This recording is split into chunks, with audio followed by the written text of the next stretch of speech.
Bismillahirrahmanirrahim. Assalamualaikum warahmatullahi wabarakatuh.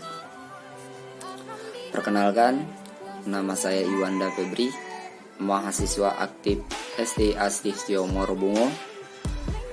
Saya mengambil Fakultas Administrasi Negara S1. Saya mahasiswa semester 5 dengan nomor NPM 1810963201064. Baik, langsung saja. Di sini saya akan mencoba menjelaskan tentang kepemimpinan dan organisasi. Yang mana kepemimpinan tanpa organisasi maka hanya sebatas konseptual kepemimpinan. Konsep-konsep tersebut butuh tempat atau wadah dalam pengaplikasian agar menjadi sebuah kepemimpinan yang aktif. Yang mana di sini menurut saya, kalau salah satu orang memimpin tanpa dia berproses dalam suatu wadah organisasi manapun, mungkin kurang efektif. Yang mana proses dia tidak berjenjang karena dia tidak menelusuri secara langsung bagaimana kebijakan, sikap atau toleransi dalam menduduki sebuah jabatan pemimpin. Lanjut, kepemimpinan dalam organisasi. Kepemimpinan dalam organisasi adalah sebuah proses di mana seorang pemimpin mempengaruhi dan memberikan contoh kepada pengikut dalam upaya mencapai tujuan organisasi. Di sini ada 3 hal: 1. Menjalin kedekatan dengan anak buah, 2. Memberikan semangat dan motivasi, 3. Memberikan kepercayaan dan tanggung jawab.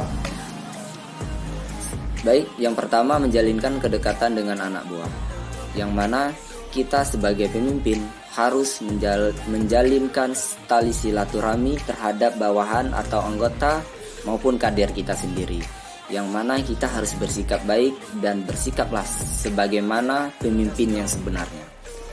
Lanjut, yang kedua, memberikan semangat dan motivasi. Kita sebagai pemimpin harus menjenjangkan atau menurunkan apa yang kita punya dan apa yang kita lakukan ke depannya itu harus kita turunkan terhadap anggota dan bawahan kita sendiri. Kita harus mampu memberikan motivasi yang baik, ajaran yang baik, pengalaman-pengalaman, wawasan atau yang lainnya. Dan yang ketiga, memberikan kepercayaan dan tanggung jawab. Menurut saya, memberikan kepercayaan dan tanggung jawab, kita sebagai pemimpin harus memberikan kepercayaan terhadap bawahan, anggota atau kaderisasi kita. Apapun yang kita berikan tanggung jawab terhadap salah satu anggota kita, kita harus mempercayai anggota kita untuk menjalankan apa yang telah kita tugaskan.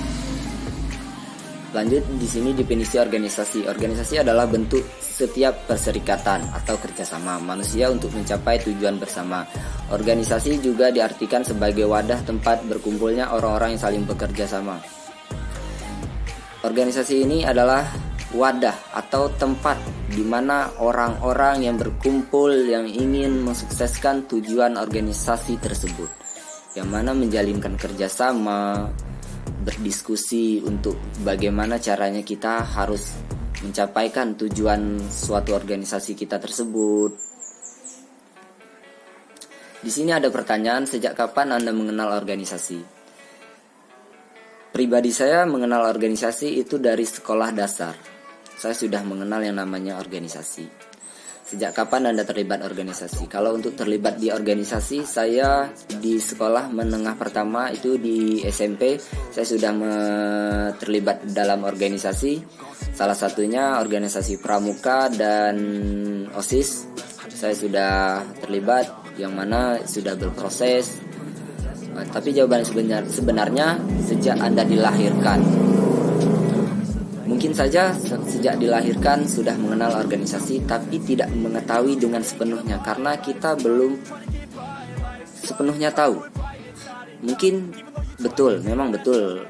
Saya perkirakan memang betul sejak dari lahir. Karena apa? Organisasi itu kan suatu orang, suatu kelompok yang saling bekerja sama, yang mana kita dilahirkan dalam suatu keluarga, tentu berkelompok itu mungkin sudah berkaitan dengan organisasi. Baik, langsung jenis organisasi. Di sini ada dua, organisasi formal dan organisasi informal. Organisasi formal ini biasanya memiliki struktur yang tersusun amat baik, teratur dan rapi. Menurut saya di sini seperti organisasi di pemerintahan, seperti yang paling bawahannya mungkin di tingkat desa, kelurahan atau kecamatan. Suatu instansi pemerintahan tentu punya suatu organisasi, punya struktur yang rapi dan tersusun dengan baik. Organisasi informal berbeda dengan organisasi formal. Organisasi informal ini kadang tidak memiliki tujuan atau visi misi. Kenapa? Di sini contohnya organisasi informal adalah organisasi yang berkaitan langsung dengan hobi sejenis, yang mana seperti lawan jenis mempunyai hobi yang sama, tapi tidak mempunyai visi atau tujuan yang sama atau yang beraturan, yang intinya yang tidak berspesifik. Baik, kalau menurut saya sebuah pemimpin itu adalah salah satu orang yang mempunyai wawasan dan pasukan. Jika kita hanya mempunyai wawasan, tidak menerapkan ke pasukan kita, tentu apa yang kita jalankan tidak berjalan dengan baik. Malah begitu sebaliknya.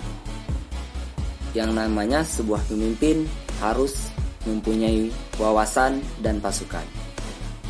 Hanya itulah yang dapat saya sampaikan. Jika ada kesilapan kata, mohon dimaafkan. Maklum, saya hanya manusia biasa dan dalam proses menjalankan pendidikan di tingkat mahasiswa. Ihdinas siratal mustaqim, walau muwaffiq ila aqwamit thoriq. Wassalamualaikum warahmatullahi wabarakatuh. Terima kasih.